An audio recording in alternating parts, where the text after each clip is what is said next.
सतनमो आदेश। श्री सद्गुरुदेव जी को अलख आदेश आदेश आदेश। 984 दिन को आदेश आदेश। एक सवाल है। सवाल यह है कि तंत्र क्या है और क्या तंत्र में शक्ति होती है?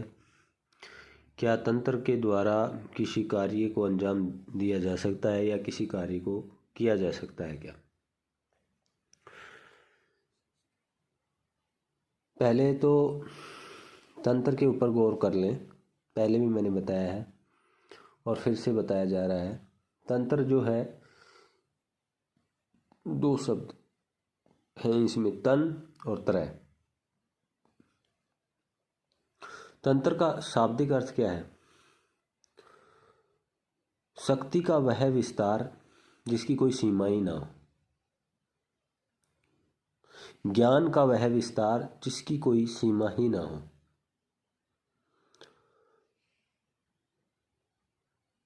तंत्र एक ऐसी शक्ति है, ऐसा ज्ञान है, ऐसी पावर है, ऐसी एनर्जी है कि जिसकी कोई सीमा ही नहीं है। तंत्र के विभिन्न प्रकार भी हैं। ऐसा नहीं कि तंत्र एक ही तरीके का होता है। जब जिसकी सीमा ही नहीं है तो उसका आप क्या बताएंगे किस किस तरीके का तंत्र होता है? दूसरी बात यह है कि नाम भी रखे गए हैं तंत्र के। उसका कारण ये है नाम रखने का कि वो रिसर्चरों ने जो रिसर्च किया है, जिस तरीके से किया है, जिस तरीके से खोजा है, तो वो अपना जो उनका विषय रहा है उस पर कोई ना कोई तो उसका शीर्षक बनाया ही जाएगा। शीर्षक तो जरूर भी कुछ ना कुछ होगा ही। तो इस तरीके से तो तंत्र की शक्ति का अंदाज़ा नहीं लगाया जा सकता। जब जिसकी सीमा ही नहीं रही तो उसका अंदाज़ा कितना लगाएंगे आप? तंत्र है क्या चीज़? विभिन्न पदार्थों को, विभिन्न सामग्रियों को, विभिन्न चीज़ों को, प्रकृति के अंदर फैली हुई तमाम जीव और निर्जीव सभी चीज़ों को अगर इकट्ठा करके और उनके द्वारा एक शक्ति को पैदा कर देना, एक एनर्जी को, एक पावर को क्रिएट करके उससे काम ले लेना, तंत्र है। लोग कहते हैं मूर्ति पूजा कुछ नहीं है, ये भी एक तंत्र है। अब तंत्र का नाम आते ही लोग सोचते हैं कि भाई वो गले में मालाएं डाले हुए, हड्डियां साथ में लिए हुए, आदमी की हड्डियां लिए हुए, आदमी की खोपड़ियां हाथ में लिए हुए, या जटाएं बढ़ाए हुए, या जंगलों में वीरानों में रहने वाले, या वो डरावनी शक्ल के लोग, वो तांत्रिक होते हैं। ऐसा कुछ नहीं है। आप अपने घर में जो भी कार्य कर रहे हैं वो कोई भी कार्य तंत्र से खाली नहीं है। विभिन्न सामग्रियों को जोड़ करके उनसे एक नई ऊर्जा को उत्पन्न कर लेना और उससे अपनी आवश्यकताओं की पूर्ति कर लेना तंत्र है, और उस क्रिया को करने वाला तांत्रिक है। और हर एक इंसान तांत्रिक है। हर एक इंसान, जितने भी आदमी हैं,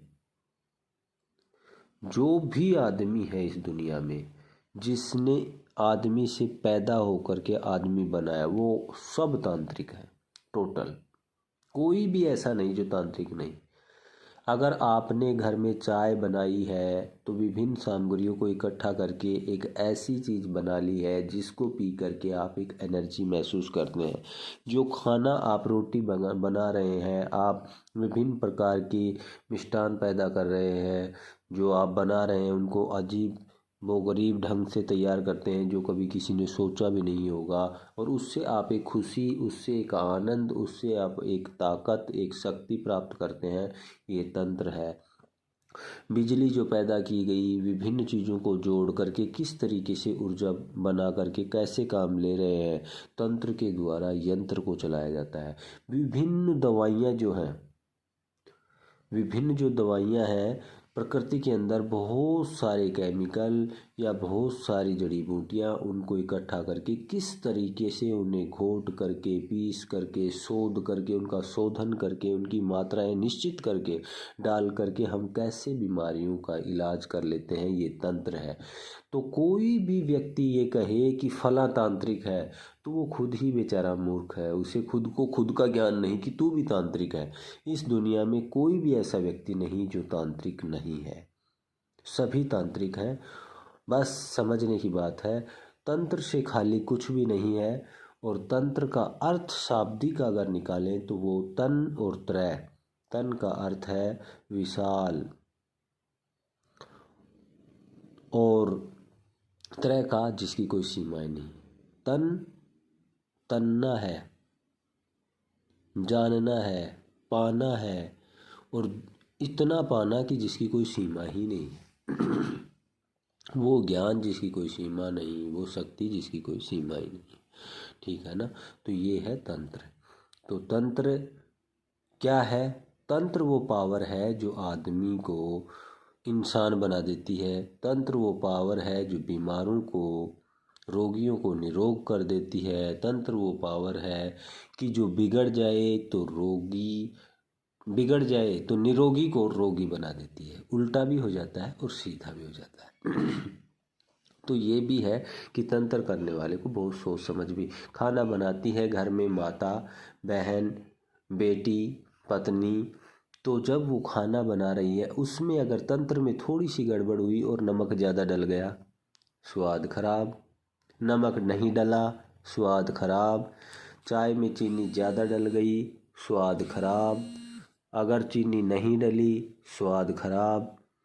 तो ये सब चीज़ें हैं, ये तंत्र की गड़बड़ी। एक आसान सी भाषा में मैंने आपको समझाने की कोशिश की है कि इसी प्रकार से यही है।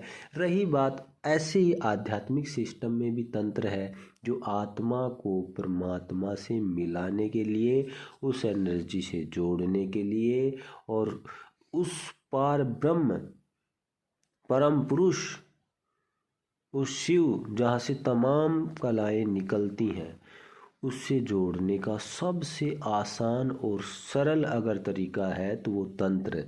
कई हजार साल तक तपस्या करके या कई सौ साल तक तपस्या करके या कई सालों तक, बहुत महीनों तक तपस्या करके, जब तप करके भी आप वो चीज़ नहीं पा सकते हैं जो तंत्र के द्वारा आप कुछ ही समय में उसे प्राप्त कर सकते हैं। तंत्र वो एनर्जी है, लेकिन योग्य गुरु के निर्देशन में, और योग्य वह व्यक्ति जिसने पहले करके देखा हो और वो उसके बारे में अच्छे से जानता है, उससे क्या फ़ायदा होने वाला है और क्या नुकसान।